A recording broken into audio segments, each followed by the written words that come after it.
to deal with writing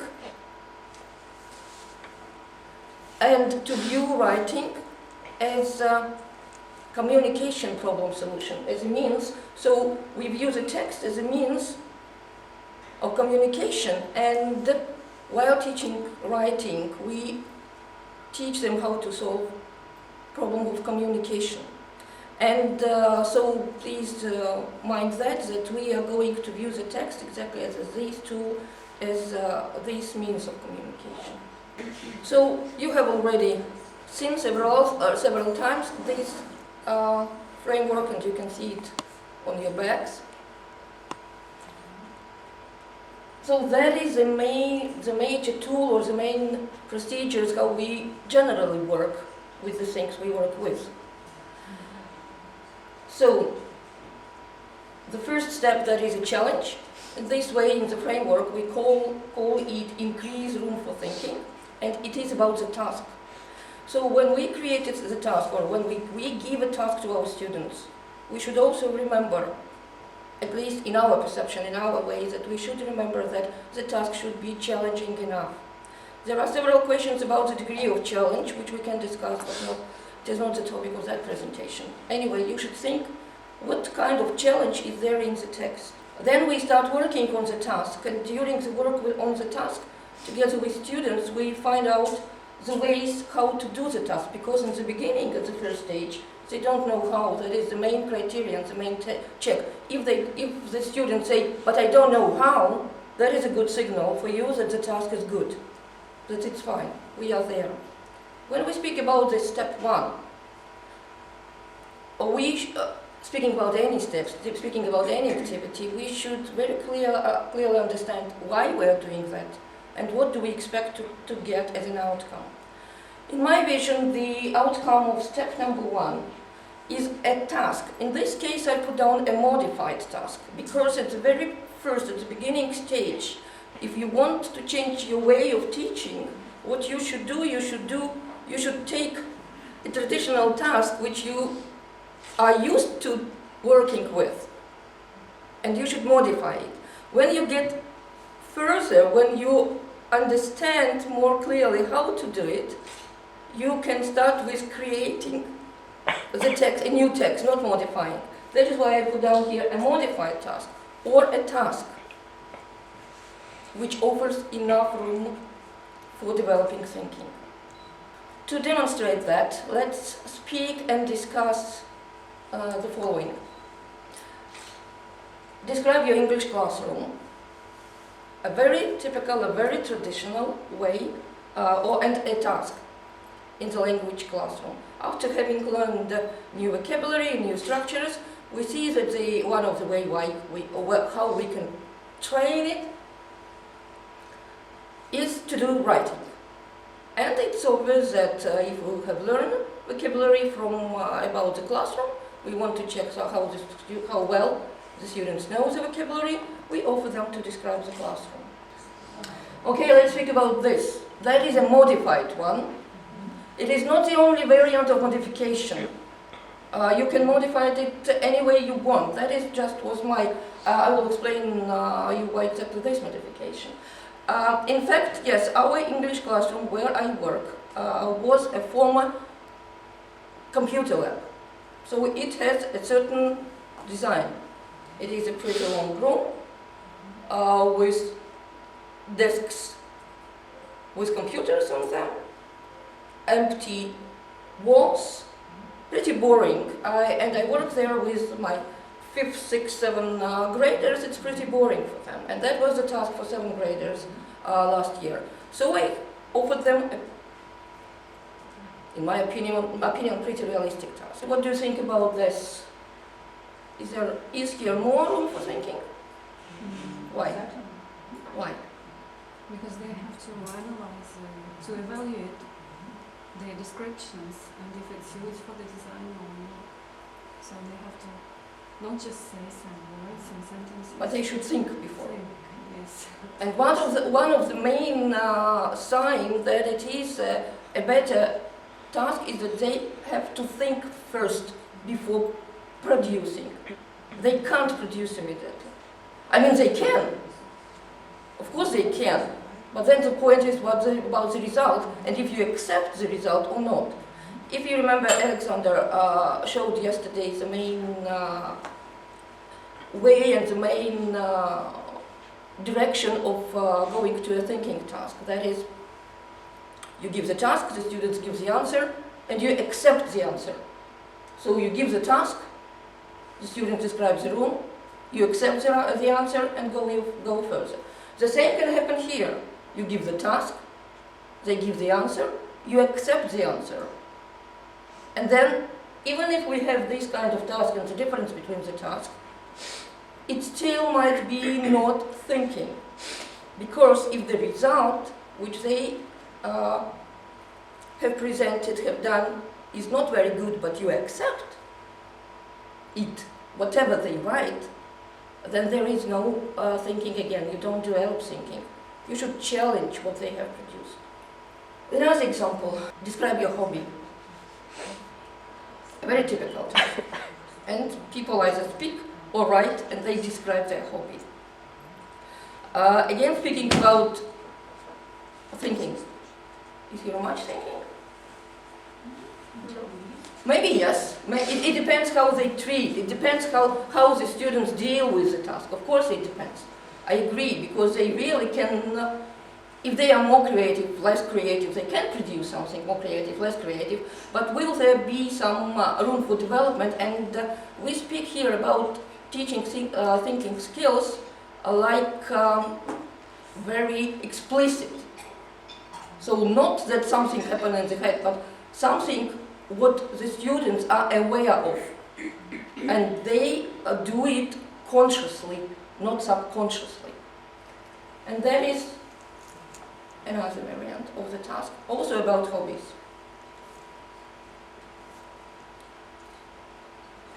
And the last task. So these are the examples how I tried to change, to modify traditional tasks into a more thinking task.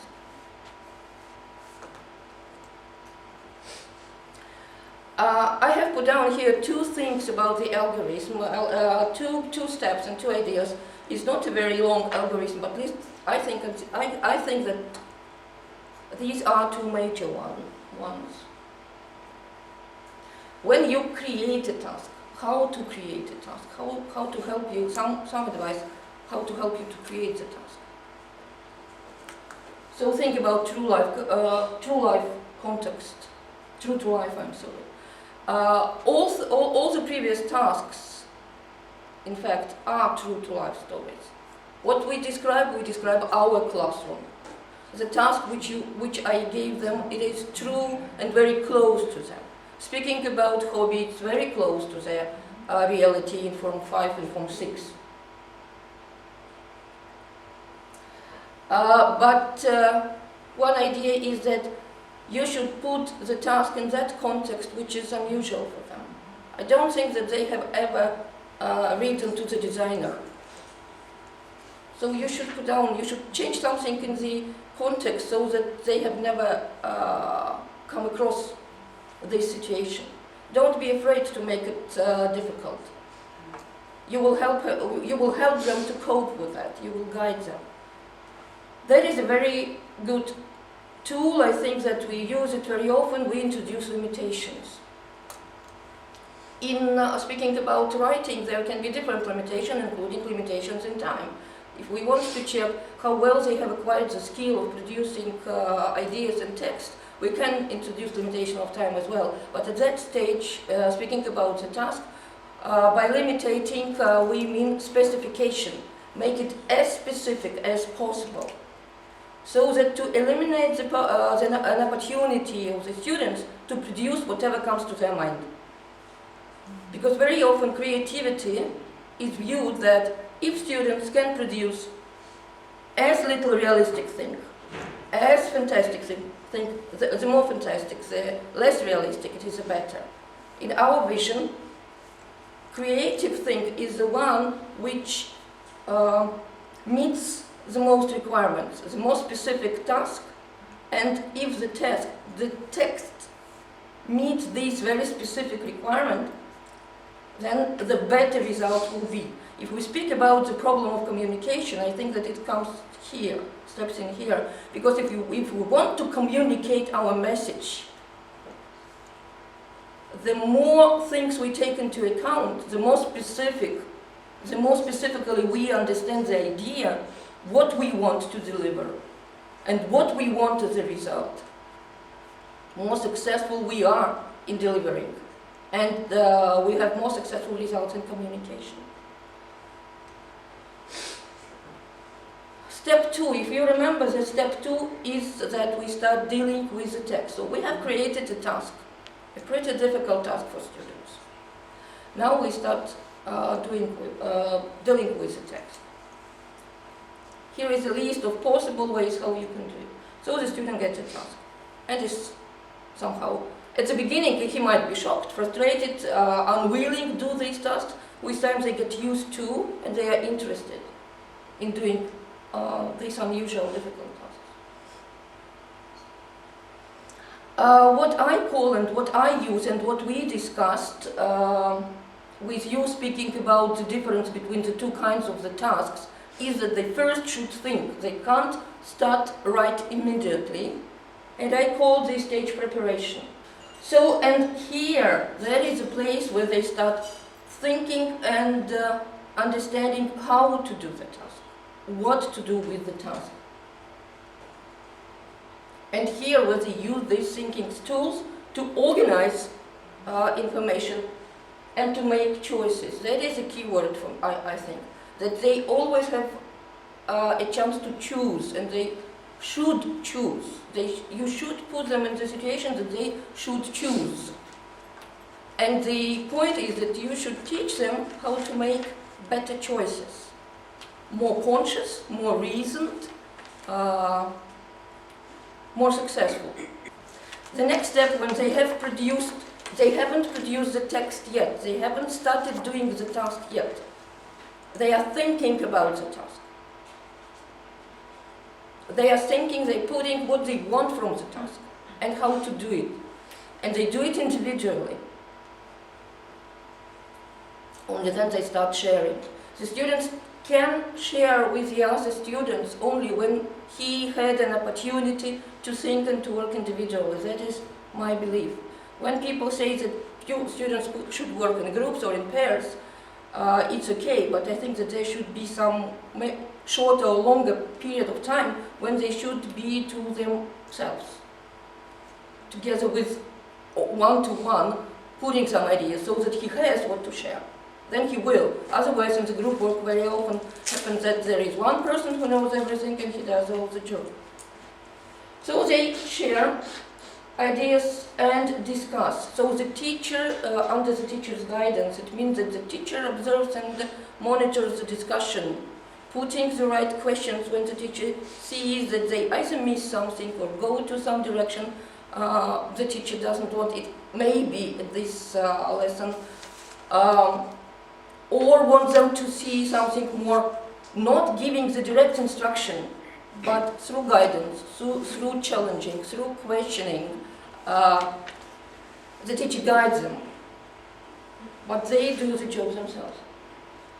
And as a result of that, we collect the bank of ideas, but that is not the ideas about the task, but the ideas about how to do the task. Now, and only now, we consider that students can produce the first draft, and still it is the first draft. Then they reflect. They reflect, again, in the beginning I told that what we want them to do is to be conscious and to be aware of the ways how they are doing, and reflection helps here. So they look back and reflect how they came up to this text, what they did, and they should put down, and by reflection I mean putting down, writing, wherever, on the computer, laptop, paper, wherever, they put down their algorithm. The major task of the teacher is that through the whole process of writing, all of them have come to what is a good model. But if at some moment a student doesn't have a perfect, proper model, the teacher should remember about that, but not require from the students on the spot at that moment to produce the perfect one. Here they work again individually. So we start with individual work, they have produced some ideas, they share it with other students, they have added, they have understood something, they have remembered something, they add to their models. But they add the things which they consider are the most important for them at that particular moment. The next thing, and I think it's good that it is a peer evaluation. They exchange their drafts. And they write feedback to their peers. Then they put down what they still don't know what to do and how to do. It can be in any form, but most usually they do it in the form of questions. And only then the teacher steps in and gives the feedback. And again, it is not a mark, good, bad. It is not plus, minus. Then there are two options. Taking all the feedbacks and having their models, the students can rewrite their copy, their first draft. That is one option. Or